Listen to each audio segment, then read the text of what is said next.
Everyone wants to get a knockout. They want to get that big highlight reel, but in order to get knockouts, we need to get our feet in the right position. If we take Deontay Wilder, his punches don't look very technical, but the reason he gets those knockouts is because he gets his feet in the right position to land those punches.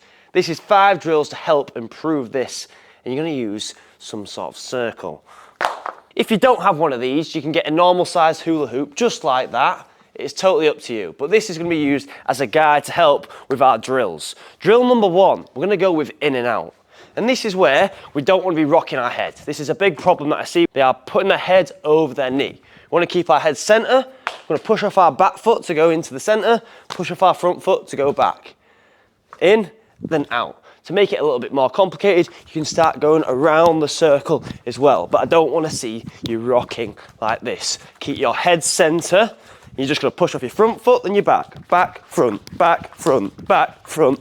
Like so. Number 2, this is circling. Circling is very important because in a fight, you don't always just go forward and back. You need to circle accordingly when your opponent moves. First off to your lead side, we're going to step our front foot first, our back foot will follow. Front then back. And if you imagine on a running track, the inside lane does a smaller distance than the outside lane. This is the same with your footwork. The inside lane is my front foot. I do a small step. The outside lane is my back foot. I do a bigger step. Small, big, small, big. And if you look at my big toe here, see how the big toe changes the angle when I step. I don't just do this because I won't end up circling. I need to change the angle with my toe. I'm on the front section of my foot, the balls of my feet to help with that rotation and getting that circling motion. Once you've done one way, you can do the other way. Same thing applies. The outside lane does a bigger step than the inside lane. So my back foot's going to step first, then my front foot's going to follow. Back, then front. You see how my big toe changes the angle exactly the same. So I'll go one way, I'll go the other way. And for me, and I'm going to say 99% of other people, going to your backside is a little bit harder than going to your lead side. And that means drill your backside a lot more. We're on to drill number 3 now, and this is shifting stance. We're going to be in our normal stance. 1 foot in, 1 foot out. In order to shift, I'm going to bring my shoulder in line with my front knee, so my weight is more loaded to my front foot. I'm then going to push off my back foot to get a different angle, a different perspective. Because that means when we're in a fight and we're throwing our punches, we can get a different angle, so then we can land our knockout shot. This is what this drill is going to help with. But we're going from our original stance to our opposite stance. So I'm in southpaw at the moment. I go to orthodox, I go to southpaw, I go to orthodox. And it's literally switching between the stances. You see how my shoulders match my hip movement? Because if they didn't, I'm just going to be really square and not going to be able to throw any punches after. For example, I'm on this bag. If I keep my shoulders square, when I change, I've got no rotation for my strikes. I want to rotate as I'm throwing, so it'll load me up for my strikes after that. My foot's in the center. My shoulder goes through. My opposite foot is going to go at that angle, pointing in a different direction. And then in a southpaw stance. That means my hands can't be like this. My backhand has to be at my chin. My front hand's just in line with my chin. I don't need it glued to my head. Orthodox, southpaw, orthodox, southpaw, orthodox, southpaw. Drill number 4 now. We're on to square stance. Now this one's a bit of a underutilized one. You might see it in fights a lot, but people don't really drill it in actual footwork drills, and I don't really understand why. With this, we're just going to circle around, but we're going to be in a square stance like so.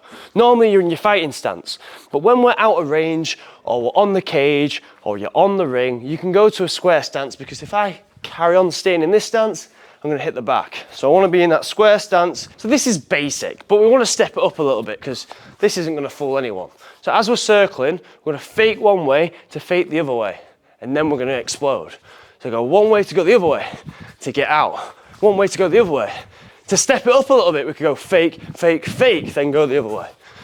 So your hands, they do want to be up. If you're more confident, yes, you can have them down, that's totally fine. But if you want to be a little bit safer, keep your hands at a reasonable level. So if they do throw strikes, you can block. I'm square in my stance. I'm going one way and the other way. fake, fake, fake, moving, fake, fake, fake, moving. But this is what happens when you get pressed against the cage.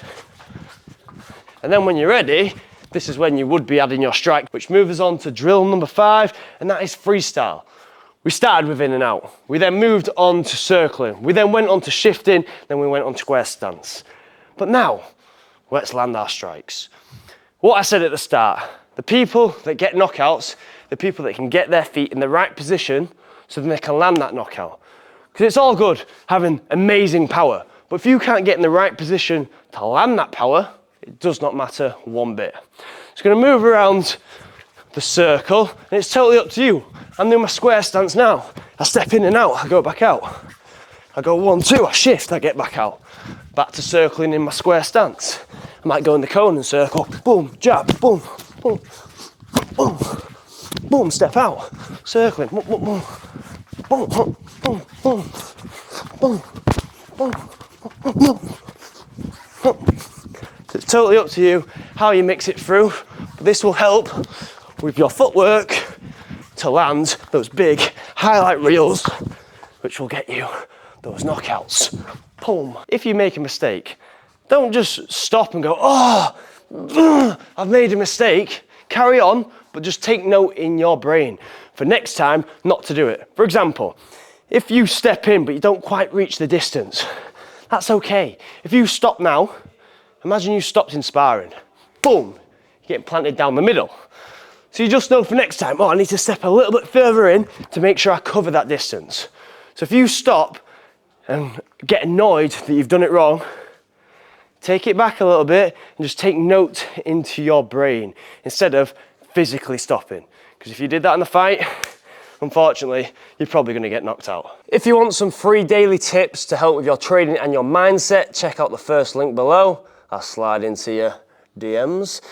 And if you want 1,000 techniques to help improve your training that you can watch at your own pace and your own accord, check out Swayno Skills, which is the link below that. And I'll see you in the next one. Bish, bash, bosh, pow!